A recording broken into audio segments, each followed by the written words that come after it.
कल भी मैंने कहा था, आतंकवाद को जड़ से ख़त्म करने के लिए और पाकिस्तान समर्थित आतंकवाद जो कई दशकों से हमको टारगेट किए हुए हैं, चाहे वो कश्मीर हो चाहे पंजाब हो, ये पूरी दुनिया जानती है और पूरा देश आतंकवाद से तंग आ चुका है। हम चाहते समाप्त हो और जो ताकतें पाकिस्तान के सरजमीन पे आतंकवाद को पनपाने का काम करती हैं, उनका सफाया होना बहुत ज़रूरी है।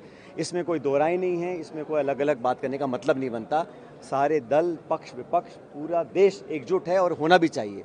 और हमारी सेना का जो प्रदर्शन रहा है ऑपरेशन सिंदूर में, जिस पराक्रम का परिचय उन्होंने दिया है, जिस मुस्तैदी से न सिर्फ भारत की रक्षा करी है लेकिन उन ठिकानों को ध्वस्त किया है जो आतंकवाद के नर्सरी थी, तो मैं समझता हूँ हमारी सेना को सलाम हमें करना चाहिए। और मैं तो कहता हूँ ना सिर्फ सैनिकों को, लेकिन उन सैनिकों के परिवारों को जिन्होंने अपने लोगों को हमारी रक्षा के लिए सरहद पर भेजा है, उन लोगों को मैं साधुवाद देता हूँ, उन परिजनों को। और पूरा देश गर्वान्वित महसूस करता है जब भारत की सेना देश की रक्षा के लिए सब कुछ कुर्बान करने के लिए तत्पर रहती है।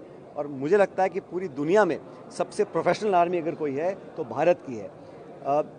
लेकिन जिस प्रकार से युद्ध विराम किया गया, उसकी घोषणा एक तीसरे मुल्क के राष्ट्रपति करते हैं, ये अप्रत्याशित है। आज तक कभी ऐसा हुआ नहीं है। और क्योंकि पाकिस्तान ने सीज़ फायर की घोषणा के चंद घंटों बाद उसका वायलेशन किया, कश्मीर बॉर्डर पर लगातार मोटर बॉम्ब्स और फायरिंग करी, कई निहत्थे लोगों की, निर्दोष लोगों की जानें गई हैं।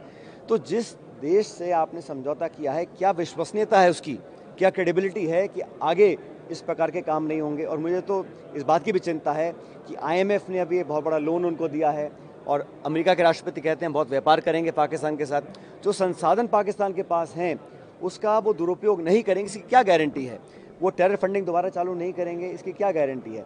इसलिए सरकार को स्पष्ट करना चाहिए कि क्या आश्वासन उनको मिला है, क्योंकि हम लोग चर्चा करें आतंकवाद की और अमेरिका ने नया शगुफा छोड़ दिया है कश्मीर का। कश्मीर की तो चर्चा ही नहीं थी भाई, ये अलग अलग मुद्दे हैं और कश्मीर द्विपक्षीय मामला है। इसका अंतर्राष्ट्रीयकरण करना मैं समझता हूँ बड़ा दुर्भाग्यपूर्ण है, होना नहीं चाहिए।